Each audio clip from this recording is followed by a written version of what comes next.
Hi folks, I'm Naomi. I go to the charter and I'm really missing seeing you all.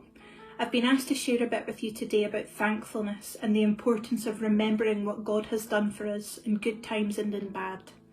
I'm going to read from Deuteronomy chapter 8 verses 11 to 18. Be careful that you do not forget the Lord your God, failing to observe his commands, his laws and his decrees that I am giving you this day. Otherwise, when you eat and are satisfied, when you build fine houses and settle down, and when your herds and flocks grow large, and your silver and gold increase, and all that you have is multiplied, then your heart will become proud, and you will forget the Lord your God, who brought you out of Egypt, out of the land of slavery.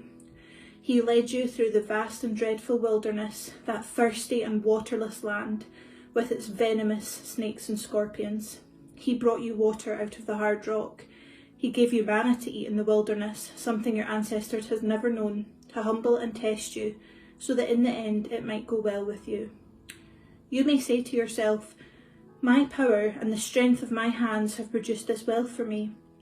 But remember the Lord your God, for it is he who gives you the ability to produce wealth, and so confirms his covenant, which he swore to your ancestors as it is today.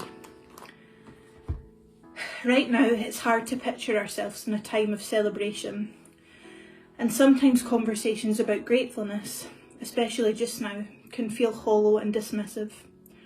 But God doesn't ask us to remember our blessings as a way to dismiss our current pain, or to promote toxic positivity where we all ignore the hard things and focus only on what makes us feel good or better or comfortable.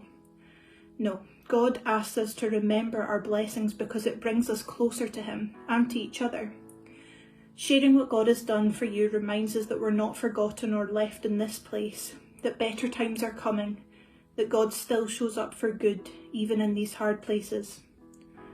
About 8 years ago now, I read a book by Anne Voskamp called 1,000 Gifts, where she challenged herself to really stop and notice all the blessings she'd been given, hoping to get to 1,000 blessings. After that, I started a blessings journal, and while I haven't always been consistent with writing in it or recording everything that God has done, it's been the single most important practice for me in remembering and practicing thankfulness.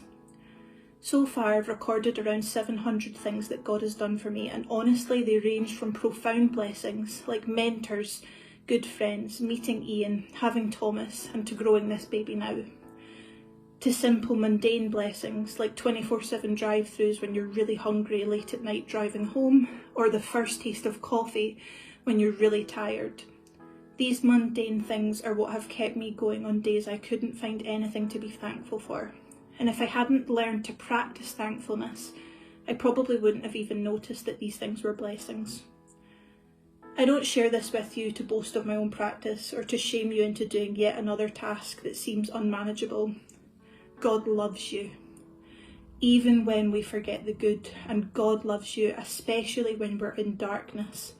But practicing thankfulness gives us hope, and it reminds us that we're not alone. We're deeply, holy, and just as we are, created by and connected to the God of the universe. I hope that you all have a good day.